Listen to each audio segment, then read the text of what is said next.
I'm just gonna let you kick it off. Go right ahead. He was about to talk about this movie Butt Boy that yeah. shout out to our brothers over at Video Store Clerks that Chadman was talking about. But go ahead, take it away, James. All right. Well, I was just saying that earlier today I tried to watch a movie that was suggested by Chad, like you said, from Video Store Clerks, and it's called Butt Boy. So I put it on. So it started off normal. It's like just a guy sitting there depressed. I'm like, okay, he's married. I'm like, okay. Then all of a sudden he's getting kinky. He's like, he wants like started with a finger in his butt. But soon my wife is sitting there and she's just looking, she's crocheting and she looks up, puts her head back down. But soon as we got a part where he shoved a remote in his ass, she said, did he just put a remote in his ass? And I said, yeah. She's like, yeah, okay, turn the shit off. She's like, I can't deal with this. So I had to turn it off. So I got it to be continued. Okay. Was this Japanese? Because that would make sense. No, it's not. So the premise of this movie is this guy has like a black hole of an asshole. And he just keeps trying to fit things in his ass.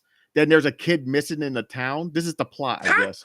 So a missing kid. So there's a kid gets sucked in his ass, I guess. That's what You know what? We may have to review this. We may have to review this movie for like a special thing because that's why I wanted to watch it because it sounded fun. But anyways, back to the show. I'm having an anal fixation about the missing child.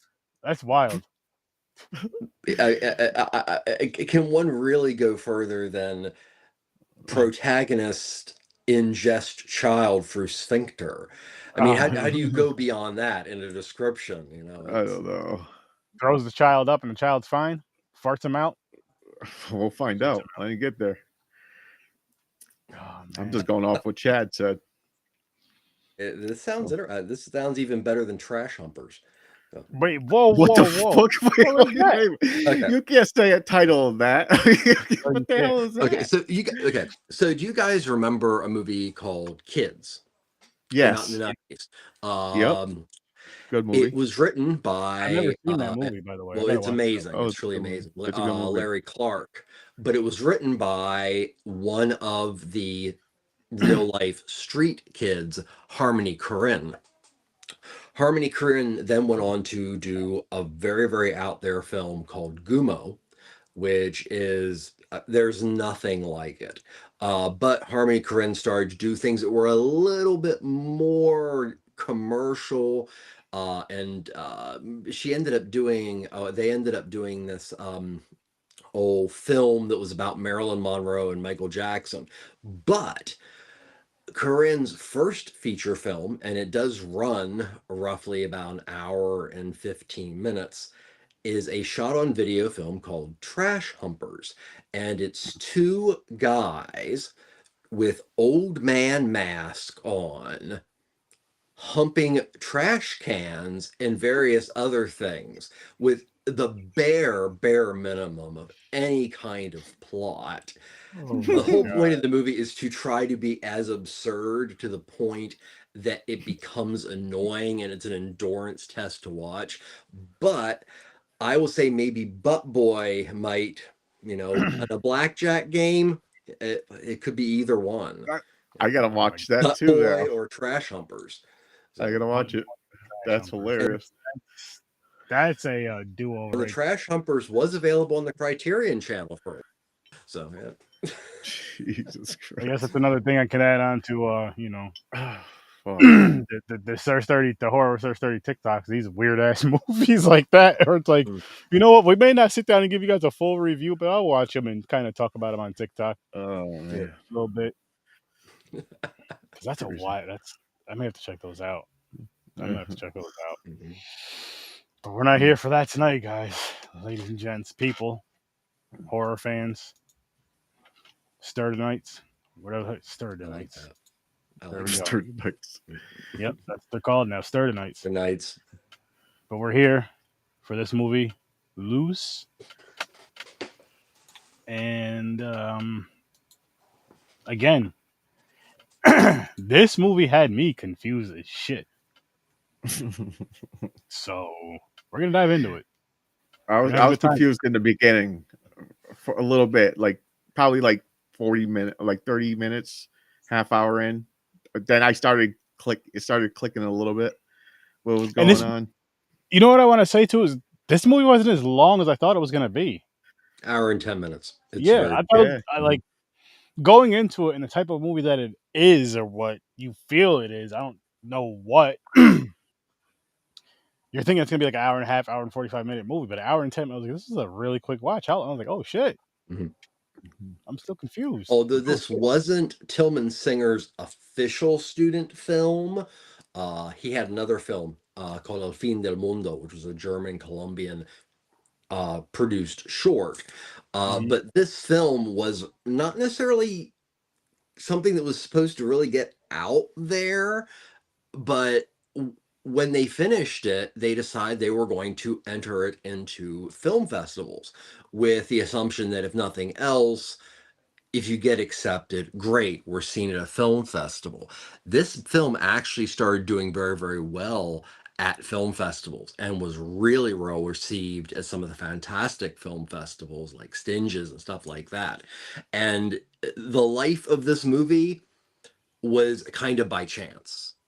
Tilman Singer now is known for a film that I believe came out. I have not seen it, but it's called Cuckoo, and that is his American or North American debut, United I States debut as a director. believe really quick on that movie Cuckoo. I believe that's gonna be on if I'm not mistaken, I believe it's gonna be on Shudder in the next couple of weeks. I It hope might so be because it might be out already because it's on our site. cool. I'll have to I'll check. And I'm curious Nick's seen it. where Nick Tilman reviewed it, I goes think, right? from here. Yeah. He reviewed it from theaters though, because there was that and there was another movie, Oddity, I wanted to check out, which is coming out Okay. very soon. I want to check both of those out actually. Okay. Well, James, I'm really curious about your interpretation of the film.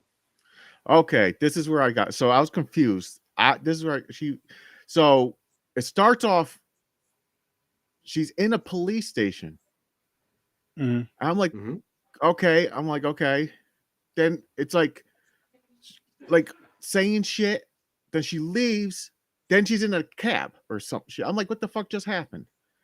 Right. So now I'm getting confused because it's doing this flashback, her driving, getting an accident, or her picking up her friend in the back seat.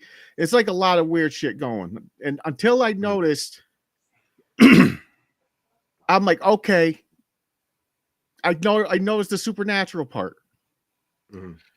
So there's this, I believe there's this fucking demon that's possessing the people to get to her. It wants her for some reason. I'm not 100% sure. It's there. Keep going, flashing back in the past for some school. I don't know if that's the connection or not. I don't know. Some demon is like obsessed with her. I don't know why. Following her. And then the therapist comes in.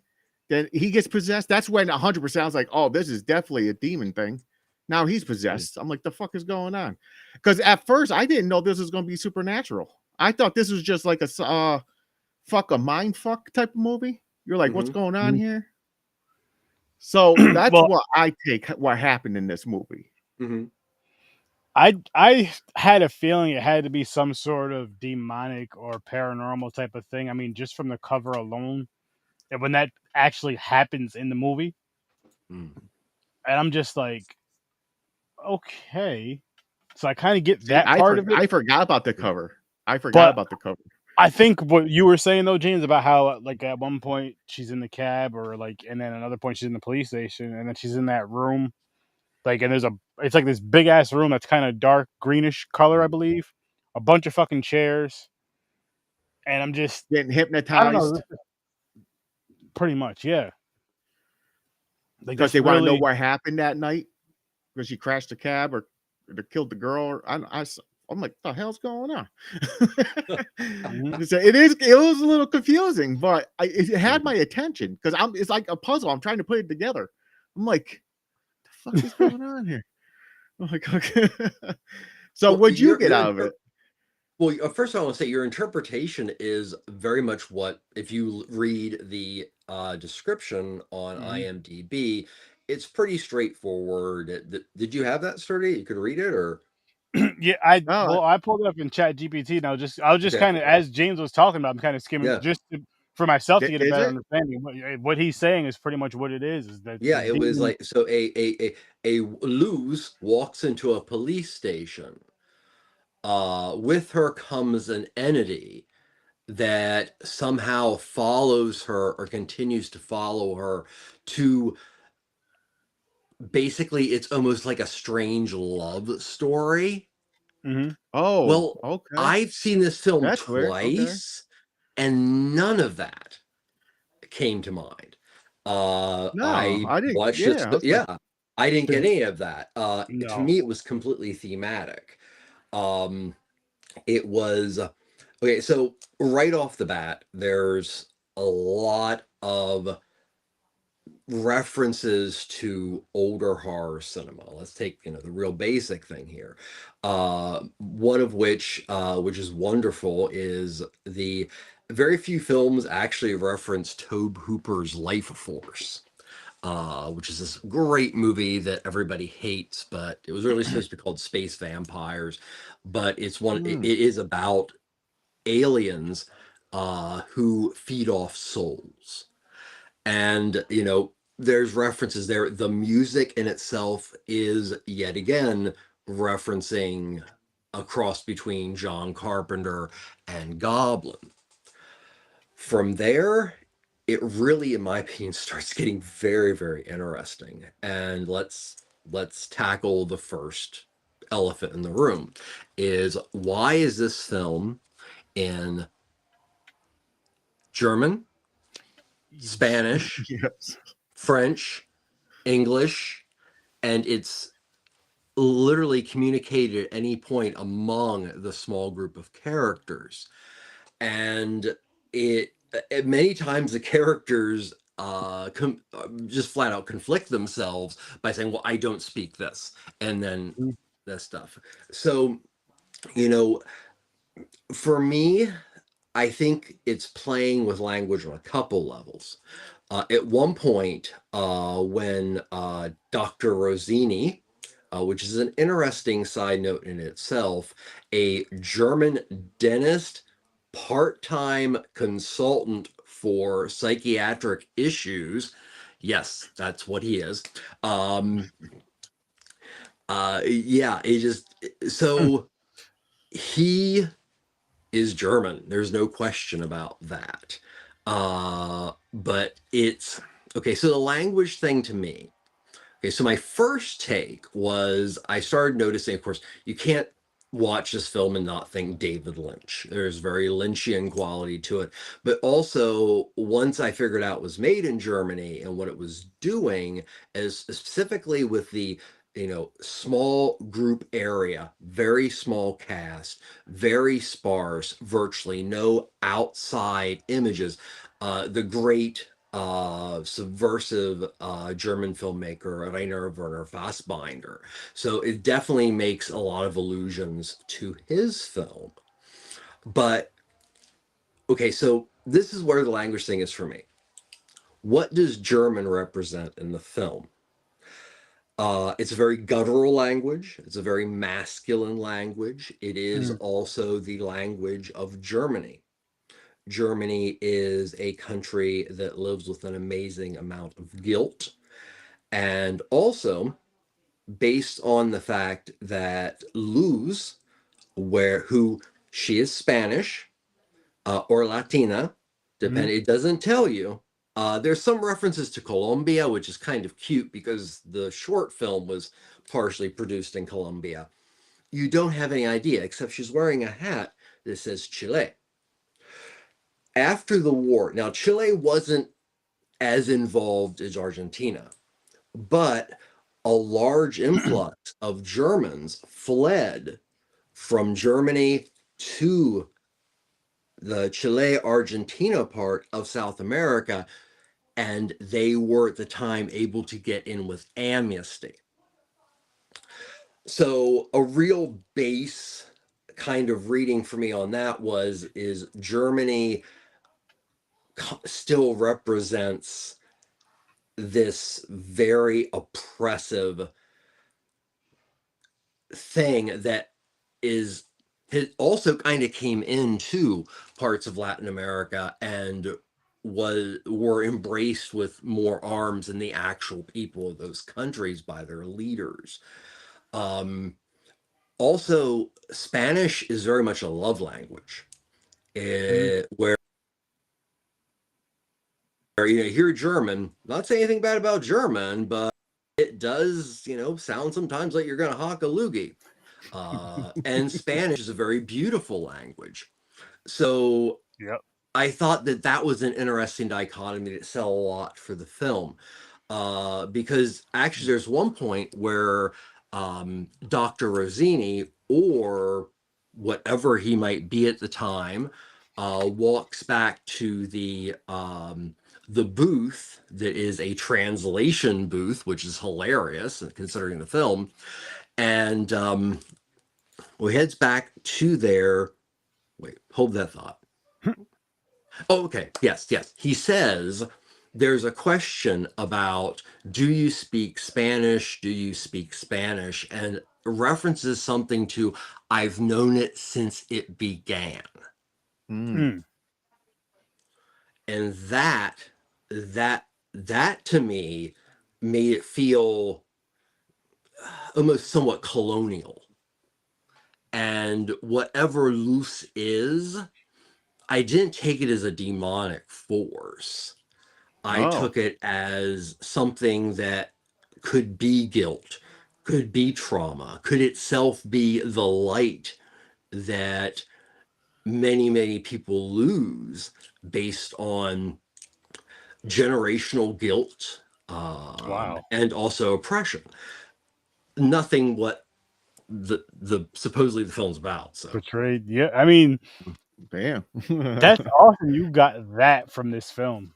That is awesome. You got that from this film, and it makes. Well, that's not that's just kind of a, for me. I think honestly, the takeaway from the film was, okay, so it references, okay, so Luz just walks into a police station. She is being interrogated, and we feel that she's being interrogated with a reason. There is no reason. There is no rhyme or reason. We don't know anything about her. We don't know about anything going on. But little things come out, whether it be the discussion between Dr. Rossini, which yet again, that brings me back to fascist Germany, and also giving him an Italian name to connect him to Benito Mussolini. I thought that was kind of funny. But yet again, your reference to the Catholic school, your reference to Luz having the ability to tell that something was going to happen, there was going to be a horrible event.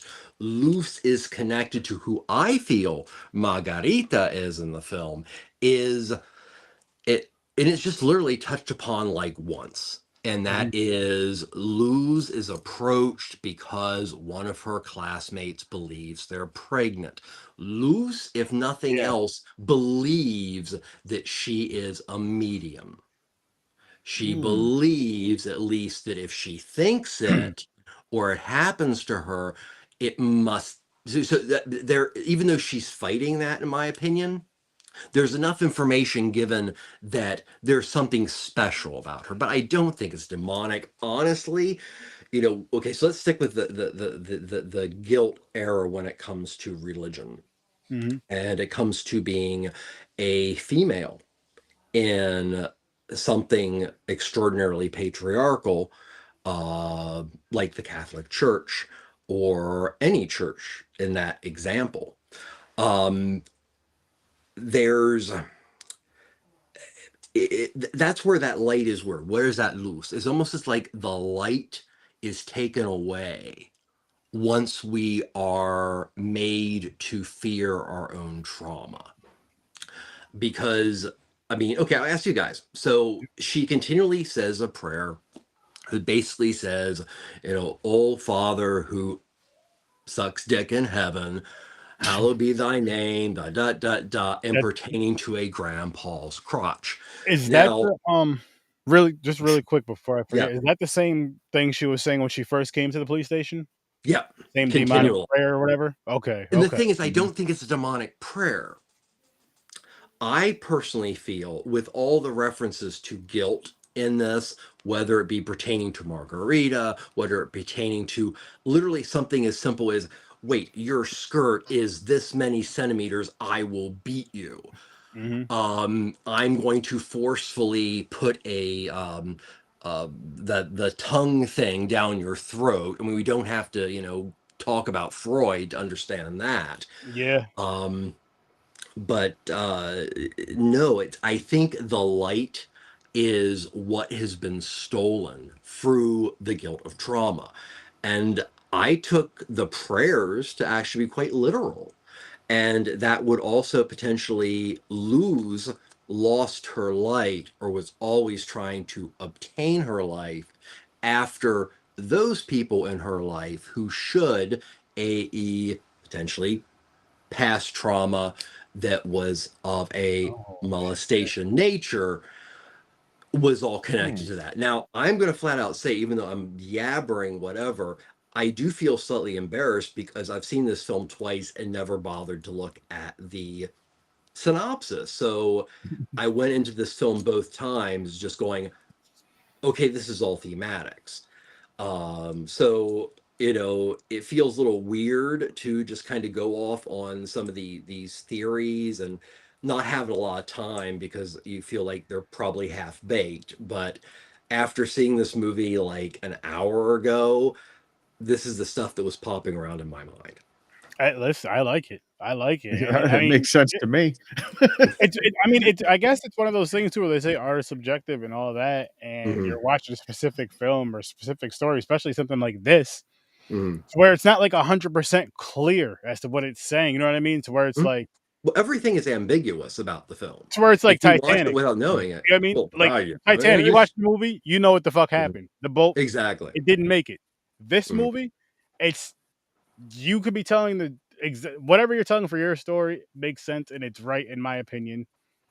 Same with James and Mhm. same with whatever I got from it. And I feel like it's just left so open to be that, but Mhm. to also be what the synopsis says. Well, it's interesting also when you think about the fact of like, approaching a movie and not bothering to like, oh, this looks really interesting. I'm just going to watch it. And I remember the first time I watched it, the first thing that hit my head was this is Lynchian. This is so referential to David Lynch. And with that, it just latched on to films like Eraserhead, Lost Highway, Hmm. films that, if nothing else, do a great job with awkward silences and sparseness that, so when I started watching Loose for the first time, I watched it like a David Lynch film, which may not be what Mr. Springer has in mind, but yeah. How long ago did you see this the first time? I saw it when it first came out, Oh, okay, and okay, it kind of around 2018, 2019. okay. And that's like, and it was recommended to me because it was like, well, this is a really kind of David Lynchian kind of bizarre film. Hmm. And yeah, I mean, literally, I feel like anything I can say is not in any way enough because I had such little time. I mean, this where we said some movies are like, you keep going back, you keep going back. This Hmm. was one of those things where there were images and you're like going back, and apparently you were just like, okay, I'm just letting this run I gotta finish this. because I'm constantly going to be, well, wait, did they explain that there? Did they explain that Yep. there? Wait, when she is pretending, well, okay, we didn't even talk about that. The idea of hypnosis. Yet again, Dr. Rosini, the psychiatric dentist on call, um, right there, it it almost flusters me to talk about, because there's just so much can be pulled from this movie. Yeah, it's a wild ride, and I think it's one of those great movies to literally be like, okay, I'm going to sit here, I'm just going to let this just encompass me, and whatever I get out of it, even if it's nothing, is a wonderful thing. And it's short too. You brought up it's it doesn't overstay its welcome. Yep. In my opinion, which is really impressive. Yeah.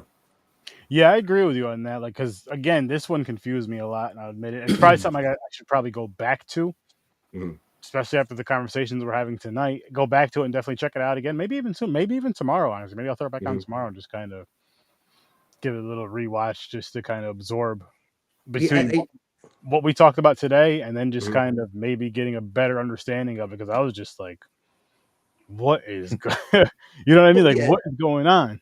It's like you talk, especially, as I said, I saw it when it first came out. I just thought it was a real wonderful mind fucking fun. And this time I was like, okay, cool. I'm actually gonna sit, I'm gonna focus on it. And it's just, yeah, there are so many different things you can read in this film that you do without so much time. You start talking about it, and your mind changes. It's like, well, maybe not as much. There are very few films like it, and I hope Cuckoo is as interesting. If not, I'm going to be really disappointed. There you go. There you go. Yeah, this one here, like you're saying, it's one of those ones where we've mentioned a few minutes ago, where it's whatever you interpret from it. I don't feel you're wrong, just because it's so.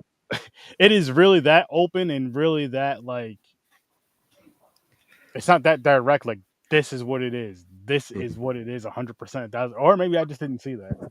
Well, sorry to interrupt, but the hypnotism I was touching upon, I ended up being derailed. But the hypnotism itself, besides the fact that it's really bizarre how the language works in it, it would make no conceivable sense in logic.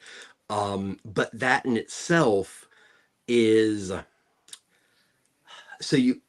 it's very important, in my opinion, that Dr. Rossini is who he is and is portrayed in the way he is, because by hypnotizing Luce, it then starts you wondering a bit, is Luce reliving her past, or is it somehow being manipulated by that? But then again, you look at it and go, well, why would that be? I mean, I'm sure the scene in which Dr. Rossini walks up to the sound booth, takes all of his clothing off, puts on a dress, and then puts on a coat that I believe was Orlante's, who is the woman at the beginning who comes off like a sex worker, but actually is more something akin of a body snatcher. So the first thing in the film that really grabs you is, oh, this could be like a body snatcher film. And it is, but not in the way that you think it is. And that's why I think the demonic possession thing is just an easy way out of a very complex film. Yeah, and that's what I was. That's another part that got me, is when the whole scene with the chairs and stuff, and the girl shows up and she calls Luce over to kiss her. She's like, come over here and give me a kiss. They start talking for a little bit, and then when they start kissing, and it goes back to the guy in the dress, I'm just like, what the fuck? that right there. So yeah, that right there. So, well, I mean, definitely the film plays a great deal with identity. Also, I mean, because it is all about characters not honestly knowing who they potentially are, or scared of who they are, or potentially. See, I honestly, instead of demonic, I honestly prefer the idea of almost that it is a soul almost on an extraterrestrial level because of quotes like Dr. Roselli's like, I have known Spanish since it began. You know, that's, you know, in my reading without looking at a synopsis was more that. Okay. And that's why I brought up about Tobe Hooper's Space Vampires or Life Force, is there's a lot of visuals taken from that film. And yeah, the film, it's interesting because the film doesn't have a time period. It really doesn't. I mean, the only thing it really tells you is kind of 80s style. And yeah, they're using pagers, so that at least puts it in maybe like a 15-year area. But I think it's also done because it does give it somewhat of a throwback feel to a lot of minimalist classic horror films, a lot like the early John Carpenter stuff. So I mean, Tilman definitely has an eye for movies in a way that are, you know, referential to the movies that influence him. It's just, I do think he goes really, really deep. And one thing I will say that might really be crazy, and I'll get your guys' take on it, but at the end of the film, the police detective, Beryllium, I believe, or something of that effect, walks loose to the front of the police station, in which she hands over whatever she might need to hand over, not explained, to Luce, and Luce slowly leaves. The gentleman in the sound booth, in German, very loudly, stop her, shoot, shoot, shoot. And I took that even in itself like the loss of innocence by, you know, Luce almost being representative of somebody who would be shot down by a evil military machine. And I watched the end of it and I thought of a film like Come and See, which, you know, is a very, very dark war film. But yet again, it's like, you know, maybe I am just way, way reading too much into this, and I'm giving this guy way too much credit, and I hope I'm not. I'll give you the dumbed down version. This is what I got from it. Go. So the end, she lost the battle. She got possessed. Okay. And that's how it ended. It's inside her. So the demon, whatever that entity, won. Because she was fighting it. She was fighting it at first.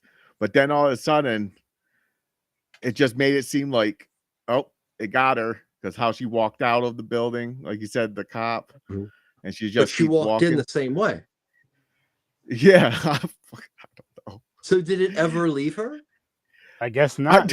I don't know. You're right. I don't know. Now you're confused me. I mean, because I mean, she okay. So in the film, we never see Luz transfer anything to Oriente.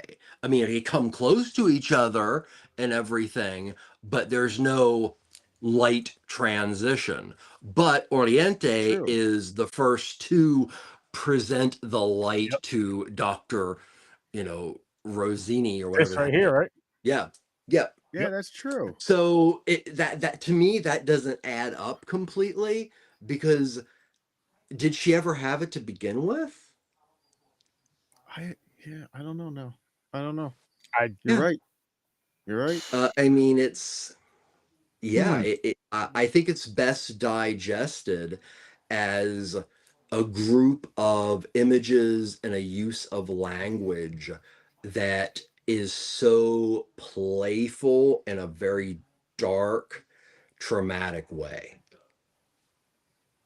Let's play how smart AI is. Aaron, ask ChatGPT, explain the ending. I'm curious what ChatGPT says. What is the plot of, you know, Tilman Singer's Loose?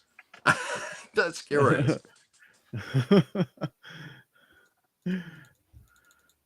It's going to be like, I don't know. Yeah, like Fuck you asking me? It's gonna say ask Trevor.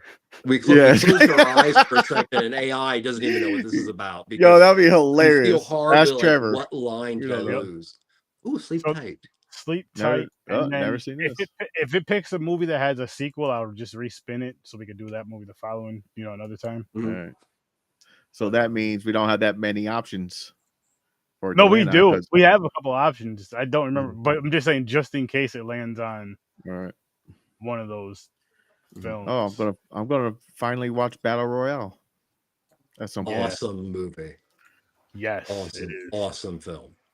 And you had to. It was something I wanted to see again, and it was something I was like, James. I wanted James. I'm like, you got to see this, man. So Just avoid the sequel. see, I didn't hate the sequel, and boom, it looks like we're gonna be watching it next week. Next There you Thursday. go. Look at that. I called it. Yes. Battle Royale. What Sweet. day will that be? You know what? That's Thursday. Hang on one second. What was the other movie again? Sleep Tight. Sleep that- tight. You know what I'm gonna do? I'm gonna do Battle Royale for Tuesday with the video store clerks, and Okay. then just swap the movies around. Okay. Because I think Battle Royale will be more fun for all of us. I've seen it before too. It was fun. All It right. was crazy. Fine by me. But After you see that movie, the whole big dystopian youth literature Hunger Games thing, you just go, oh wow, you guys stole a whole bunch of shit. Yeah. I heard. That's Like- what I heard. I heard. Yep. so it's The novel is amazing also. I think I seen the Hunger Games movie first, like the first two or whatever, Mhm. and I watched both the Battle Royale movies, and I was like, holy shit, what the hell's the Hunger Games? Yeah. I mean, it's Yeah. Like the Okay. Hunger Games is like Disney compared to freaking Battle Royale. I don't Yeah. remember what the Hunger Games was rated. now but that movie is and novel are very freaking political, and they're supposed to be. So there's not a lot of like rant like this film in which you could just like spend days finding meaning in. Battle Royale it makes a very distinct statement. Yep, and that's Okay. it. Like this is Yep. what we're about. That's all you need to know. Nice. Such, oh man, I'm excited. Oh, I'm it's actually funny.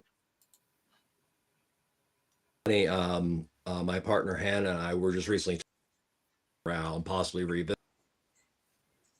Now you got a reason. Tuesday Battle Royale. Oh, I'm so freaking excited for that movie because it's just I can't wait to hear all of our thoughts on it. But I'll say you, James, because you've never seen it, and me and you've been talking about this movie for the past couple of years. This is one of those ones we've been talking about, and it's like haven't thrown on the wheel for whatever reason, or maybe it was on a wheel and then we revised some things or whatever, and now it's finally here, and oh man. Yeah, never seen it. It is a great film. You mentioned it after we watched the Raid films. You're like, you never seen Battle Royale? And I was like, no. Yes. That was back when we did which The other for those of you podcast. that may have been around and saw it, the 10 episodes we did, it was called the Cinematic Canon, which was a fun show. It was just a lot at the time. But Yeah. I still have that list of movies. And there was a lot of movies on that list that I may have to go through, and we may have to just check them out on Popcorn and Pints or something, because there was a Yeah, lot of good movies sure. on there. That's where we seen Le Two. Such a Ooh, great film. that is a good movie. Such a great film. Like, Oh, yeah. who would have thought watching a prison break film, a French prison break film in black and white would have been so good. Yeah. So we reviewed that, and all three of us liked that. Or no, we did that on Popcorn and Pints. Mhm. Yeah. Chris watched that with us too, and we really enjoyed. Like all of us really enjoyed that movie. Mhm. But we Well, did more movies similar to that. It's funny, but of course, the Prison Break film is a sole separate genre. But of course, Scorsese and Coppola and all that kind of stuff are given so much, credit for it. And I'm not saying either, especially about Scorsese, anything wrong, but shaping the mafia film. French mafia and gangster films are just amazing. Jean-Claude Melville did films like Les Samurai. the Red Circle, and you have classics like Rafifi, which is the Yes. ultimate bank we seen job Rafifi. film. We seen And then, Rafifi. of I don't course, Nick remember. and I will continue to sing the praises of Wages of Fear. Yeah, uh, you digging deep into French cinema is something that I highly recommend people. And if you're scared because like if you've just like appeared, like, oh, I'm going to watch something French beyond Amelie, and then I watch a Jean-Luc Godard film and go, why the hell have I just watched an hour and a half of a couple arguing while driving down a road in which people are suffering, and then they eventually decide to stop and grab a bite by just eating somebody. Not all French film is like that, although that is a great film called Weekend, which I highly recommend. But yeah, there's a lot of grimy, fun stuff that came out of France. A lot of mafia style. And it's weird because yet again, you also look at the Japanese and in which you look at the Yakuza films, and they also really influenced, what was going to be the traditional gangster film. So what that eventually became was this amalgamation of all these different kinds of cinemas and a lot of like, very connected family uh portrayals. Like Coppola, a lot of The Godfather is based on shit that he knew from family members. But yeah, so and somehow he got there from France, but I don't know. Yeah, no, you're right. There's a lot.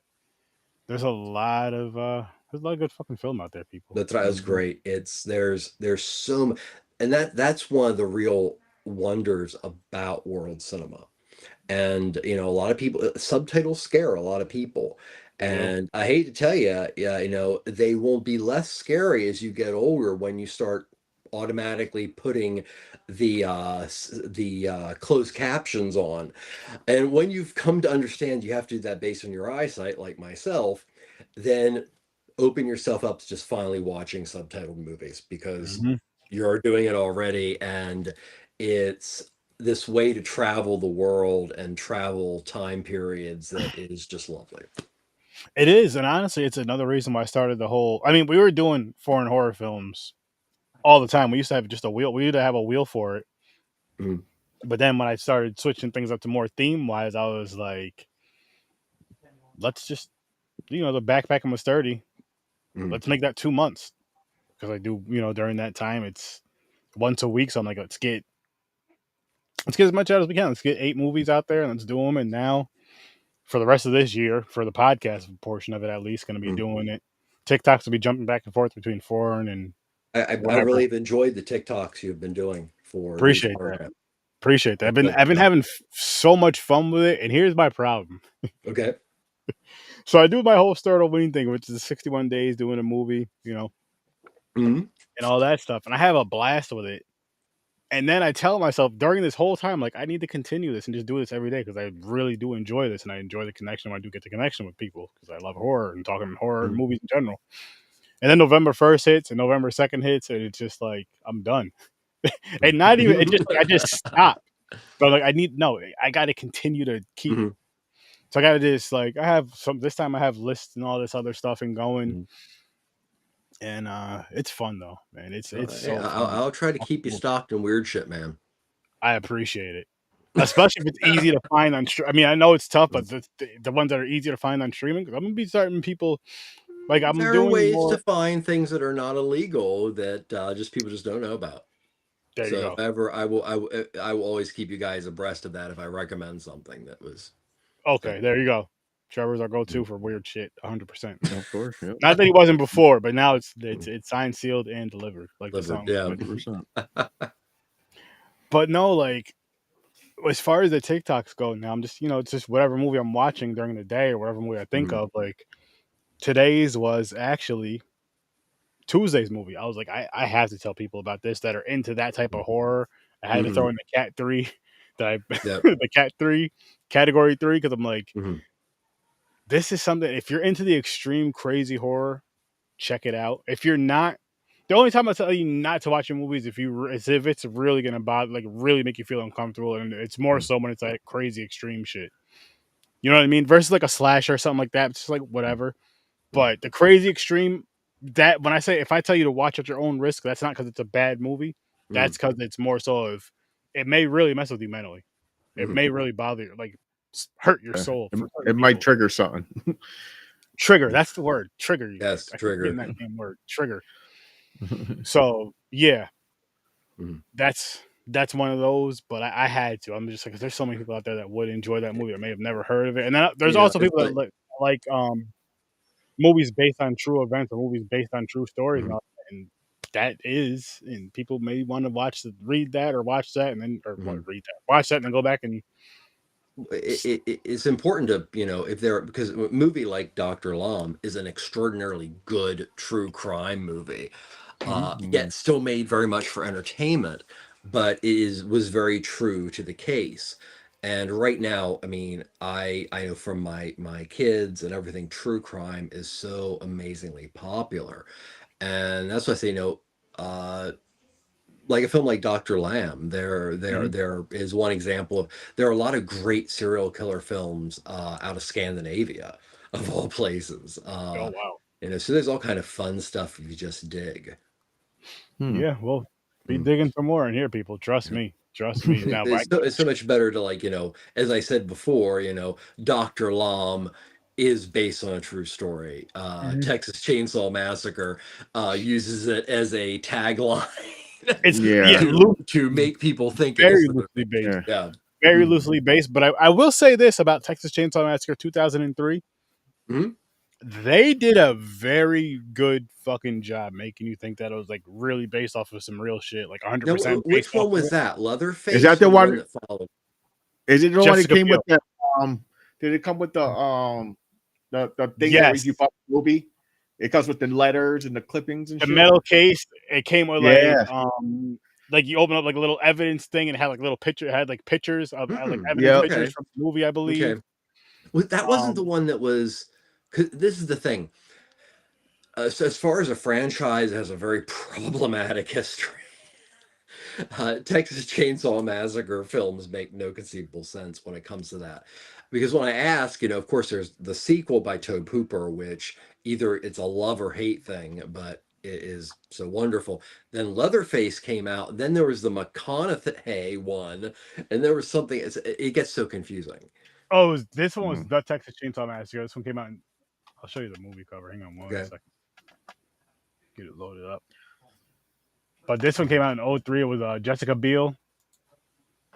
That was her name, right? Yeah. Is this the one in the beginning where the girl runs into the road? She has the gun in her crotch. Yep, and shoots herself in the mouth. Yep. And they show all that. Her head goes in the back. truck. Yep. Oh yes. The first, what was supposed to be official sequel. To me, that's my favorite one. That's the best one. It's pretty good. It's a weird franchise because if you look at them as a franchise, they epically fail. Oh yeah. But individually, as standalone films, they're actually pretty good for just fun films. But no, it's I agree. Another thing is, even though Texas Chainsaw 2 is an amazing amount of fun, and Hooper wanted it to be a comedy. The first film, there is nothing like the Texas Chainsaw. So me, by saying, I'm not saying anything bad about the Texas Chainsaw Massacre. That is one of those horror films that literally lives in the 10.5 ratings scale. So I think that also, all these movies will never be what the first one is, and can never be that. So yeah. First song, I agree with you. Like, you can watch every one of them. Like, even the newest one that came out, it like the storyline didn't care for, but the kills were awesome. It's like that's the Netflix one. Yeah, the Netflix one that was. I mean, was it a good movie? No. Was it? No. Mindless fun? Yeah. Which, mindless fun. I'm not going to complain about it. But what I was going to say about that one is you finally got some chainsaw kills in it. The bus. Yeah, a lot of them. He gets on the bus and fucking wipes people out. Yep. Okay, so Remember here's this? I don't know You're how we gonna got on get Texas. canceled. Oh, sorry. You're canceled. And gets cut in You're half. gonna get canceled. I don't know how we got on Let's get to Texas this. Chainsaw Massacre, but one thing I need to see if you guys remember this or not. So the third Texas Chainsaw film came out around early 90s, I think, if I remember correctly, late 80s. And its trailer played on the trailer for the film Excalibur by John Borman. And it was all about, this runs in the family, this goes to the family. Mm. And eventually you see this silver huge chainsaw come up. Oh, no, I think it's a hand, and it comes up, and this huge silver chainsaw grabs onto it like the Excalibur sword. And that was the teaser trailer What for the hell? That's what did not deliver in any way. Wow. But that is no, hilarious. as I said, it's a very problematic, troubled franchise, but bizarrely Mm. fun. Oh man. Oh man. They. I miss teaser trailers. I hate real trailers. That's why I don't watch them. Just give me a little teaser. Make some shit up for me. Just get me excited about the movie coming out. Don't put the real shit in the movie anymore, people. Yeah, If stop you want putting Kendrick teasers, Lamar music to film trailers that don't feature Kendrick Lamar music. I think that would be a great thing. Nothing against Kendrick Lamar. It's just dude's got to be making so much money just having his stuff used in trailers. mm, Yeah. if you go on TikTok, it's kind of like a teaser. They don't play the whole trailer. You just see like a little clip. And that's why they should be. A trailer should be like you get like a little clip from something, not even less than a clip though, as far as like, because a clip usually try to get something that's going to draw you in. No, it's without like spoiling a 10 yeah, it's like a thing. clip. Yeah. It's like you get to the point, you get the funny thing, but not the most funny part. You get that thing that's going to draw you, and then you go check the whole thing out. Just give me something that's going to draw me in. So to slowly bring it back to the film that we were talking about, Loose. So the director for Cuckoo, since Loose actually was, I mean, on the festival circuit, as I said, it was very, very popular. It was critically very, very popular, based on basically the fact that it is so up into interpretation. But him doing a fully length film was anticipated enough that about 6 months before anything else was released was a single image of an actress in a wheelchair in a mental institution, or what seemed to be a mental institution because she is strapped into the chair. That went viral enough via Bloody Disgusting, things like that, that got people excited for what's this guy going to do next. And it's funny how like social media and things like that, you can still do the showmanship thing by like, okay, this is an anticipated film by an experimental director. It's anticipated enough that we can just drop an image, and then like it just grows its own little history and rumors until the teaser drops. So that's kind of cool. I'm really excited to see Cuckoo now, especially after seeing this. Hopefully not completely misinterpreting this film. And I have to say to Mr. Springer, I am totally sorry if I just did not get what you were going for. But listen, I'm not apologizing. I didn't it'd be funny. It'd be funny. He's watching. He's like, God damn it. That makes more sense than I thought. It's my movie. God, you're worse than the screenwriter. Someone reach out to this guy. We need to fucking hire him. Listen, Trevor, what we're gonna do is we're gonna have a premise of a movie, but you need to make it make more sense. We need to this use is why I don't leave the writers on the set. Start hanging out with the writers. Hey, if you just put this and this here, people watching the movie like, holy fucking shit! Wow. It really did sound. That crazy, really does. Wow. When he talks, it really does sound like you're interviewing the director. Like he's telling the inside scoops. Like, this is what I mean about this scene right here. And you're like, damn, I didn't get that.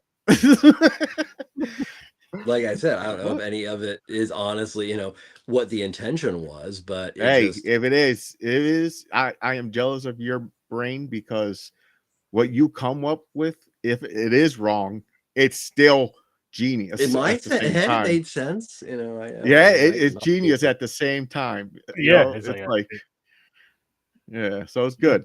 I agree. like I it. agree. It made sense. It put things together for Yeah. me, even if it's wrong. It put something together for me. It helped Aaron out somewhat. Yeah, it was like, you know, having a, like, at first watching the movie, I felt like I had a puzzle with all the wrong pieces, and Trevor was like, "No, you just got to turn them around. Yeah, you got to Turn put them this down to way hit it. and- You got to hit them with a hammer, make them fit. hit him with a hammer. Like I said Hook on- before, when I discovered there was an IMDb synopsis of a narrative, I was really disappointed. Man. So yeah, Hey, You're like, who wrote yeah. this junk? This is not what this movie's about. Who wrote this and that? This is not what this is about at all. You know? But we're gonna wrap this one up though, people. We had a Cool. great time, and Battle Royal and Sleep Tight next week. I can't wait. Where is Sleep Tight from? I'm not sure, but I will look up to it and get back Okay. to you guys on that Cool. one. With Sleep Tight, I'm excited for both movies because Sleep Tight I've never seen. That'd be Nope, first never for seen me any. too. Battle Royal I've seen one time, and it was a great freaking time. But really quick, Ambassador Media, go check that out. Thank you again. Popcorn and Pints, go check that out. And HorrorWithSirSturdy, come check it out every Tuesday and Thursday during Sturd-o-Ween at 8 o'clock Eastern Time. And once the time changes, the days change, I'll let you guys know when that comes.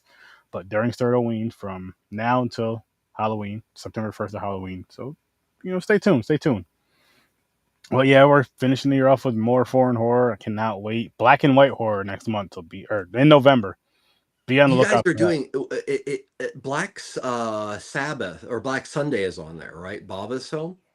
I believe so, yes. Yes, I believe so. I got to double check, but I think Mick did put that one on there. I But think that one's on there. yeah, so November is going to be black and white, and December is foreign beach horror. Yeah. We want to stay warm in December, at least where we're from. I don't know where everybody else is from, but where we're at, it's fucking cold in December. Want to be somewhere tropical, somewhere nice. Somewhere may not be tropical, but it's gonna be at a beach. I don't know where it's gonna be. We'll find out. You guys will find out too. So stick around. Make sure you hit that like, that subscribe, that share, and come check me out on TikTok too. I've been pretty active over there lately. I'm gonna try to stay active. With that said, I'll see you in your nightmares. Peace.